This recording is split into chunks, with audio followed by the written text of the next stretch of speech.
Welcome to Teja TV news. మాజీ CM KCR కు SIT నోటీసులు ఇవ్వడంపై బాల్కొండ నియోజకవర్గ వ్యాప్తంగా బీఆర్ఎస్ శ్రేణులు బగ్గుమన్నాయి. BRS party working president KTR పిలుపు మేరకు ఎమ్మెల్యే వేముల ప్రశాంత్ రెడ్డి ఆదేశాలతో నియోజకవర్గంలోని అన్ని మండలాల్లో నిరసన కార్యక్రమాలు హోరెత్తాయి.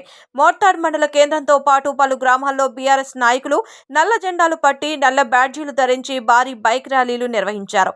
కాంగ్రెస్ ప్రభుత్వానికి వ్యతిరేకంగా నినాదాలు చేస్తూ సీఎం రేవంత్ రెడ్డి దిష్టిబొమ్మను దహనం చేశారు. ఈ సందర్భంగా మోర్తాడ్ మండల బీఆర్ఎస్ పార్టీ అధ్యక్షులు కల్లెడి ఏలియా మాట్లాడుతూ అమలు కాని హామీలతో ప్రజల్ని వంచిన కాంగ్రెస్ ప్రభుత్వం ఇప్పుడు దృష్టి మళ్లించేందుకు కేసీఆర్ పై నిరాధారణమైన ఫోన్ ట్యాపింగ్ కేసులు బనాయిస్తుందని మండిపడ్డారు. అభివృద్ధిని గాలి కుదిలేసే ప్రతిపక్ష నేతలపై కక్ష సాధింపులకు పాల్పడితే రాబోయే రోజుల్లో ప్రజలే కాంగ్రెస్ కి తగిన గుణపాఠం చెబుతారని బీఆర్ఎస్ నేతలు హెచ్చరించారు. ఈ కార్యక్రమంలో భారీ సంఖ్యలో మాజీ ప్రజాప్రతినిధులు, పార్టీ కార్యకర్తలు, కేసీఆర్ అభిమానులు తదితరులు పాల్గొన్నారు. తెలంగాణ రాష్ట్రాన్ని 14 సంవత్సరాలు ఉద్యమం చేసి పోరాటం చేసి తెలంగాణ సాధించినటువంటి ఒక గొప్ప మహనీయుడు. మరి 10 సంవత్సరాలు తెలంగాణ రాష్ట్ర ప్రజల మన్ననలు ఉంది.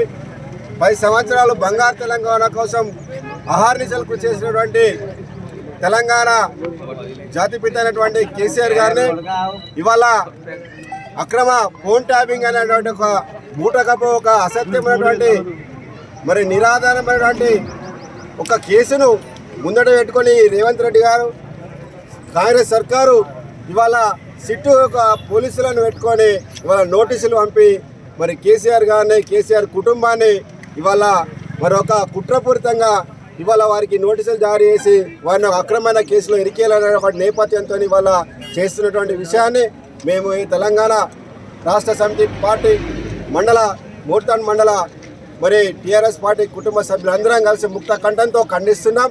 మరి మా గౌరవ మరి ఎమ్మెల్యేలు మరి ప్రశాంత్ రెడ్డి గారి యొక్క ఆదేశాల ప్రకారం మరి ఇక్కడ ప్రతి మండల కేంద్రంలో ఇవాళ పెద్ద ఎత్తున నిరసన కార్యక్రమం చేపట్టడం జరిగింది. మరి ఖబర్దార్ రేవంత్ రెడ్డి గారు, మీ యొక్క ప్రభుత్వ పథకాల వైఫల్యమే, మీ యొక్క వైఫల్య ప్రజా పథకాలను మీరు ఇవాళ ప్రజల క్షేత్రంలో మీరు విఫలమైనరు కాబట్టే ఇవాళ అక్రమ కేసులతోని ప్రతిపక్ష పార్టీ అయినటువంటి ప్రధాన ప్రతిపక్ష పార్టీ అయినటువంటి కేసీఆర్ గారి యొక్క నాయకత్వంలో ఇవాళ ఒక గట్టి ఒక పార్టీగా ఉన్నందుకే ఇవాళ కేసీఆర్ గారికి సిట్టింగ్ నోటీసులు పెట్టి ఇవాళ మీరు మరి మమ్మల్ని ఇబ్బంది పెడుతున్నారు అనే విషయాన్ని తెలంగాణ సమాజం గుర్తిస్తున్నది. ఖబర్దార్, మీరు ఇచ్చినటువంటి రైతు బంధు ఏదైతే ఎకరానికి 15,000 రూపాయలు ఎకరానికి ఇస్తా ఉన్నారో అది ఇవ్వలేరు. మీరు ఇస్తున్నటువంటి కళ్యాణ లక్ష్మికి తులం బంగారం ఇవ్వలేరు. అది ఇవ్వకపోవడం వల్ల మీరు ఇంకా అనేక పథకాలు 4,000 రూపాయలు పెన్షన్ ఇస్తామన్నారు. అదేవిధంగా మరి మహిళల స్కూటీలు ఇస్తామన్నారు.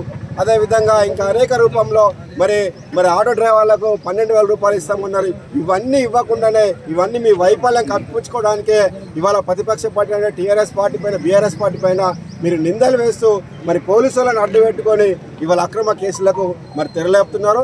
ఖబర్దార్ రేవంత్ రెడ్డి, ఇవాళ అన్ని రోజులు ఒక్కరోజు ఉన్నాయి, అన్ని రోజులు ఇవాళ ఉన్నాయి. త్వరలోనే మేము కూడా మరి ఇక ప్రజాక్షేత్రంలో పోరాటం చేస్తాం. ప్రజల మన్నలం ఉంది. మళ్ళీ అధికారానికి వచ్చి మరి ఇంతకింత మరి రెండంతల మేము ఏదైతే బాధించుకోలో అది తీసుకుంటాం. మరి ప్రజలు కూడా మీకు కర్రు కాల్చి వాత పెట్టే రోజులు దగ్గర ఉన్నాయి. ఖబర్దార్ Revanth Reddy, down down Revanth Reddy, down down. జై తెలంగాణ.